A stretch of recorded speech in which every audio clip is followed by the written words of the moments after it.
Endometriosis is not a medical condition we hear about every day, but it's a disease doctors believe affects about 1 in 10 women. In the most simple terms, endometriosis is an inflammatory disease that can have an impact on everything from conception to daily life.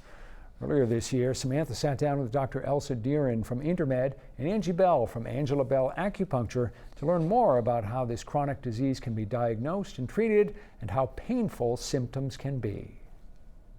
I see patients in the clinic who are taking Advil really regularly throughout the day for anywhere between like a 2 and a 7 day period of time.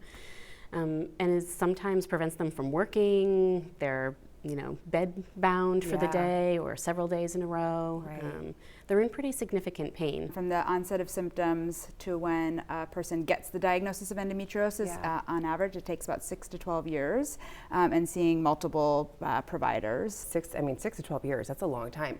And you have to have surgery, right, to actually be diagnosed with endometriosis? It's true that surgery is the only way to officially confirm endometriosis. They'll do a laparoscopic surgery to look inside the abdominal cavity to see if there are any endometrial lesions.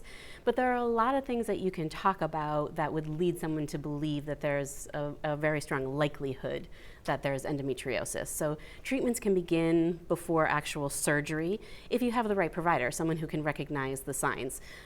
So we're talking about definitely pelvic pain and menstrual cramps, but also oftentimes fatigue, chronic acne, bowel disruption, and it can be pain throughout any time of the cycle. So it's hard to diagnose because you technically have to have surgery to get a real diagnosis, but you can have a pretty strong suspicion that there's endometriosis just by looking at other symptoms. Yeah, and you mentioned treatment. What options are there out there for treatment? In my world, the first thing that we're talking to patients about is anti-inflammatory medications like Advil, and hoping that we direct them to use them safely.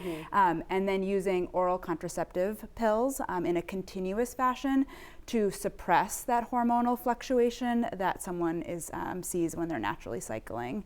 We also use progesterone-only methods like intrauterine devices, arm implants. There's some alternative pills to oral contraceptive pills that also have a hormonal effect. And then surgery is needed for those who might not have a response to those treatments. And that can be to address actual physical cysts or fertility issues. Endometriosis at its core is an inflammatory disease. And so when we're looking at natural treatments, we want to think about things that are going to reduce systemic inflammation. So I'm an acupuncturist. Acupuncture has been really wonderful. When you're looking at acupuncture, you're looking at helping the body function optimally to reduce inflammation and improve immunity. We don't fully know 100% what the cause of endometriosis is. But one of the things that they're looking at now is that really it's an immune dysfunction, that these lesions are growing where they're not supposed to grow, and in some people the body is able to take care of those lesions, and in some people they're not. But certainly above and beyond acupuncture, people can start doing things at home just with diet.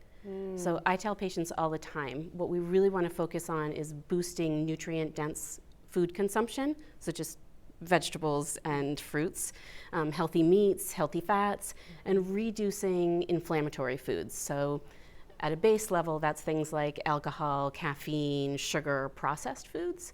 Is it still possible to live a happy and healthy life despite having endometriosis? Absolutely. Yeah, I think it is about making sure that you really consider what you're going through each month. If you are someone who is experiencing pain with your cycles or even off cycle, to not normalize it. I think that's the biggest thing. We hope people walk away from this segment knowing that it's not normal to miss school or to miss work because of painful periods. It's not normal to suffer through intimacy with a partner. It's not normal to have painful bowel movements when you're on your period. So coming to talk with your healthcare team, they're going to want to hear your story. And I will say, be your own self-advocate, because it's still a disease that isn't necessarily easy to identify. And so you might go to a first doctor, and that doctor or provider of any kind could be dismissive and just saying that it's normal. But if you know within yourself that this isn't normal and that this is really impacting your quality of life, you have to continue to kind of self-advocate and find a provider that's really going to take you seriously. The other thing I'll say just about, like, can we live healthy, happy lives with this disease is, you have to find treatments that are appropriate for where you are in your life. So a treatment for somebody who's a teenager and in their early 20s and nowhere near baby making time might be different than someone who's in their mid to late 30s or early 40s and just starting their fertility journey.